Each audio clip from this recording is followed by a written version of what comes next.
Hari Om, Shri Guru Bhyo Namaha. So let's get started with our session. So Vishwamitra, Rama and Lakshmana. So they all started from Vishwamitra's ashram, all three of them, and started walking towards the great city of Mithila. So as they were going, they came to this huge, beautiful river, which is flowing with all its glory and making beautiful sounds, serene sounds, and it looks beautiful. So Rama and Lakshmana respectfully looked at Vishwamitra and asked, "Oh, great Vishwamitra, what is this great river? And there is a lot of serenity and there is a lot of peace with this river. So can you please tell us the story of this river?" So sage Vishwamitra, he told two stories relevant to that great river. The river name is Ganga, and the two stories that he told are the birth of Kartikeya and how river Ganga came from the heavens onto the earth.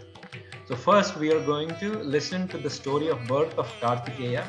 Kartikeya is the second son of Lord Shiva and Parvati Devi. Ganesha is the elder son and Kartikeya is their second son. So how Kartikeya was born and what is the secret of the birth of Kartikeya? Vishwamitra started narrating the story of Kartikeya to Lord Rama and Lakshmana. Long time ago, there used to be a mountain king. He still is the mountain king, Himavan. So he has two daughters. Elder daughter is Ganga, who is always in the water form, who is always celestial, divine, and very pure waters. And the second daughter is Parvati Devi. So the gods once approached Himavan, the king of mountains, and they asked him, "Your elder daughter, she's very pure and she's very serene water. We want to invite her to the heavens. We want her to flow in the heavens as a celestial river and make the heavens pure, even more pure than it was before." So Himavan was very happy. So he immediately agreed and he asked his elder daughter to go to heaven and flow in the heaven. So the river form of Ganga, she went to heaven and she started flowing in the heaven. The second daughter, Parvati Devi, she is an ardent devotee. She's an ardent, really pious devotee of Lord Shiva. So from the birth, she knew that she's going to only marry Lord Shiva and she will do whatever it takes to make that happen. So after a certain age, when she became young, she went and did a severe tapas. Very severe tapas. She stopped eating food. She only started living only by breathing air, and she did tapas only chanting the name of Lord Shiva and nothing else, all throughout the day, all throughout the week, all throughout the month, all throughout the year. And she did that for many years. And Lord Shiva, he is always a big fan. He's always a big helper. He likes devotees and he's always looking out for the devotees. So he immediately came to Parvati Devi and then he asked her, "Oh Parvati Devi, I am really impressed by your devotion. What do you want? Why are you doing such ardent penance? Why are you doing this great tapas?" So Parvati Devi, she said, I'm born for you. I want to marry you. I want to be with you. So they are made together. They are the Adi Dampatas. Like Adi Dampatas means from the beginning, they are the couple. So Lord Shiva and Parvati Devi. So Shiva, he agreed upon to marry Parvati Devi, and in presence of all the gods and in presence of everybody, celestial beings, the wedding of Lord Shiva and Parvati Devi happened in a very grand manner. So they started living together happily, and many years passed by. So they're this great couple, they're the power couple, right? Lord Shiva with all his power and Parvati Devi with all her powers. They are like, unstoppable couple with unlimited infinite powers. So all the gods, they started talking. Oh, this couple, they are like unmatchable couple. They have unlimited power. Imagine how great they are. This is Lord Shiva. This is unbelievable that they are together. Then somebody said, oh, they have such unlimited power individually. And if they have children, imagine how strong they would be. They would become so strong that none of the gods will even be able to stop them. So we have to request Lord Shiva to not make that happen, to avoid from having any children, because the children will be even more stronger than Lord Shiva and Lord Parvati, because their power will come together. Very unnecessary, very not needed discussion, first of all, and very unwanted discussion that they shouldn't have brought up with Lord Shiva. So what they did, after all their smart thinking, unnecessary thinking, they said, okay, let's go to Lord Shiva and discuss about this. They all went, they prayed to Lord Shiva. Again, Lord Shiva is always listening to devotees, what they want, whatever they ask, he is always giving them their wishes, right? So he came out and he said, I appreciate all your prayers. What do you guys want? So God said, oh Lord, we are really worried that about you and Parvati Devi having children. Imagine if you both have children, they'll be so strong that they'll not be able to be stopped by anybody. So we want a promise from you that you guys will not have any children. So again, whoever asks for anything, Lord Shiva, he's always giving. Since he already promised, he said, okay, tadastu, so be it. Very unnecessary wish that the gods have brought upon, and very unnecessary discussion for them also. So sometimes gods also go through these, just like humans, they tend to have these rumors, they tend to have these ups and downs, and Lord Shiva or Lord Parvati Devi, Goddess Parvati Devi or Lord Vishnu, they help them understand the situation and they bring them back to their senses. So again, one of this instance where they shouldn't have done something that they have done. So immediately Lord Parvati Devi, she was inside Kailasam, she came out and she's like, what is the ruckus? What is, why is everybody here? Then she understood that gods have asked this very unreasonable wish and Lord Shiva had already granted it without her consent. Imagine her plight. So she's not going to be a mother. That is the wish that gods have asked, and that is the wish that Lord Shiva has granted. So she got really angry really quick. So he's like, who are you to ask that wish? And Lord Shiva, why did you even grant this wish? This is not fair to me that you together are stopping me from becoming a mother. So she immediately cursed all the gods, also saying, since you asked for an unreasonable wish, I'm going to curse you, saying you won't have any progeny. Going forward, you won't have any children also. So the number of gods, it is a constant number, is 33 crores. So there is no children, there is no progeny, there is no growing for gods also because of the curse that Parvati Devi gave. So this happened and everybody went back to their business. They all felt bad at that point for asking that wish, but whatever had happened had already happened. So once Lord Shiva says it is granted, it is granted. That's it. There is no taking that. So the situation is like this in Kailasam and in heavens. There used to be a very powerful demon king called Tarakasura. And he got to know about the wish that Lord Shiva had granted and the gods have asked. So he did a very great tapas for Lord Shiva. And when Lord Shiva appeared before him and asked him what he wanted, you remember, this is the pattern for all the demon kings and all the Rakshasas. First thing they ask is immortality. We don't want death, because they want to be undefeated. They want to live through the end of the time, and they want to have their own way, making others, innocent people, suffer. So that's exactly what Tarakasura wanted, but he knew that if he used the word immortal or if he used the word Chiranjeevi, he won't grant it. Lord Shiva will say, no, I can't give you that. Nobody can be immortal, right? So he said, okay, let me ask it in a different way. He said, I can be defeated or I can be killed only by the child that is born to you and Parvati. So nice twist, right? He entangles, saying, okay, you guys, you gave a wish to the god saying you're not going to have children with Parvati Devi. And I'm going to ask a wish saying I will be only killed by your child with Parvati Devi. So very smartly he asked, but there is always a solution with the god, Lord Shiva. He always has a solution, right? Then Lord Shiva said, okay, so be it. And immediately Tarakasura, he became undefeatable, invincible. He knows nobody else can defeat him, nobody else can kill him.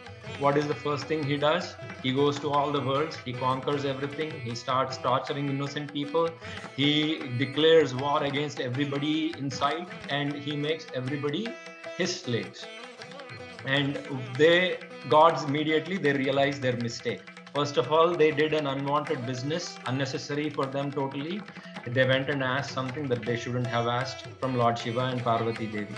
Then Tarakasura is creating all this trouble, and the solution is the child of Lord Shiva and Parvati Devi, which they have asked not to have. So they didn't know what to do. They, along with Lord Brahma, they went back to again Lord Shiva asking for a solution. Hey Lord Shiva, hey Prabhu, we did a grave mistake by asking you this wish. But only you can give us a solution to this. What do we do? Then Lord Shiva said, okay, this is what you guys can do. I have all this vital energy that is formed by me and Parvati Devi together. But Parvati Devi cannot host it because I gave you all a wish that Parvati Devi cannot become a mother. What I can do is I will give you all that vital energy, the source of all that vital energy. You find a right host, a motherly womb that can host all that energy and that can convert all that energy into a baby. So that seemed feasible. So they said, okay, we are going to find a motherly womb, a host to hold all that energy. But in the meantime, where do we keep all that energy? We won't be able to hold that energy because that is the infinite energy that is formed because of you and Parvati Devi, who are the single source of energy. So he said, only fire god, because this energy contains so much power and so much heat, only fire god can hold it in the interim while you find another source of motherly womb. I will present all this energy into the fire, and meanwhile you find a source of motherly womb, and fire god then can transfer all that energy to the womb where the baby can be nurtured. So they said, okay, that sounds like a plan. Immediately, he brought out all the energy, the vital source of energy that is formed by him and Parvati Devi. So that energy is the form of Parvati Devi and him together. So it is going to be a child of Parvati Devi and Lord Shiva. So he gave all that energy to fire god. So meanwhile, gods went to Lord Brahma and said, okay, now we have the energy. We want a host. Where can we put all this energy? Who can nurture this energy into a baby?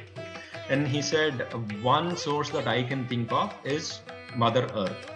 She is full of patience. She has that kind of energy that can hold Lord Shiva and Parvati Devi's energy and nurture into a baby. So they go to Mother Earth. They all, with great respect, they plead her to host that energy.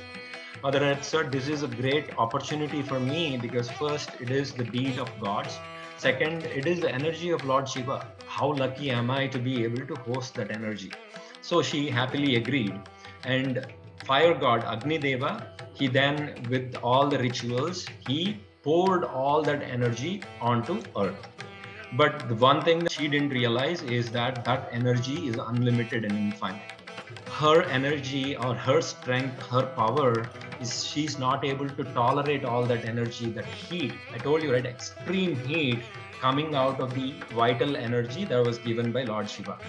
So she started shouting, yelling with pain, and she said, I'm not able to take this anymore. There is earthquakes everywhere. There is earth splitting up into pieces everywhere because of all the pain being caused. And she said, I can't take it anymore. I'm going to give it back to fire god. This is a bad idea. My strength is not enough to hold Lord Shiva's energy that came along with Parvati Devi. I'm sorry.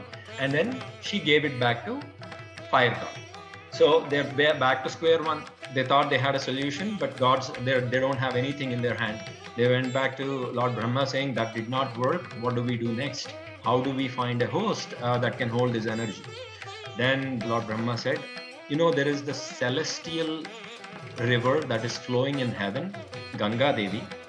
she is the elder sister of Parvati Devi. So she has similar strength and energy and power as Parvati Devi because they're sisters.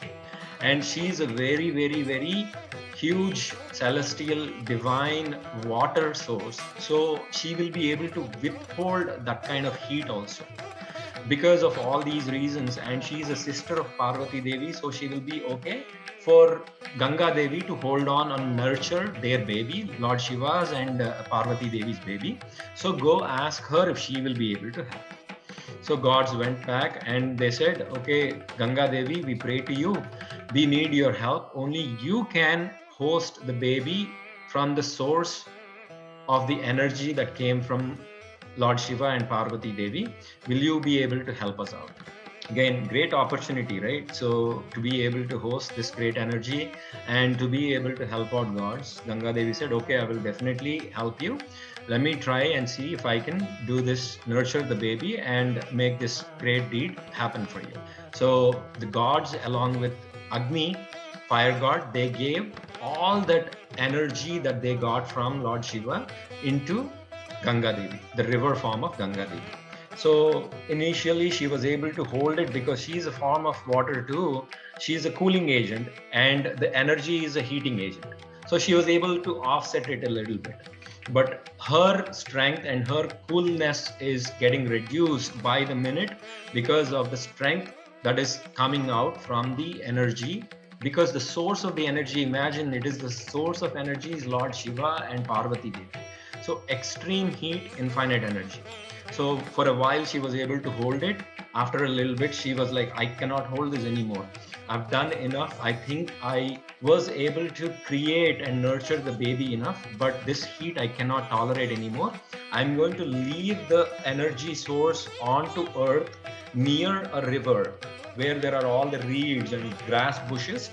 But I don't know yet, but as of now, I just have to release that energy. And she immediately came down to earth and she released the energy into the bushes by a river. They're called the reeds, they're called Sharavanas. So this is how a river would be, and those are the thick bushes that would be by the side of the river. So she went and she released the energy into those bushes. And gods were really, really, really curious. They all came up above the clouds and they started looking curiously onto the earth near the river. Okay, what happened? All that energy, what happened to that energy? Was she able to create the baby or not? So they came down slowly and they looked into the bushes and they saw not one, but 6-faced baby. Immediately the gods unbound happiness because Ganga Devi was able to accomplish the task, even though it looked like she was not able to bear and she dropped at the end, but she accomplished the task the gods wanted. So immediately they picked up the baby and they wanted somebody to nourish the baby immediately. So 6-faced baby, they called 6 Krittikas. So they are celestial women, they are godly women. They called those women and they said, we want you to nourish the baby, give him the milk, make him strong and give him all the motherly love so that he'll become a strong boy and he will be able to lead the armies of the gods. Krittika said, okay, we will do that on one condition. We want the baby to be named after us. So since the Krittikas nourished the baby and they raised the baby with the 6 faces, gods named the baby as Kartikeya. So the name Kartikeya came from Krittikas.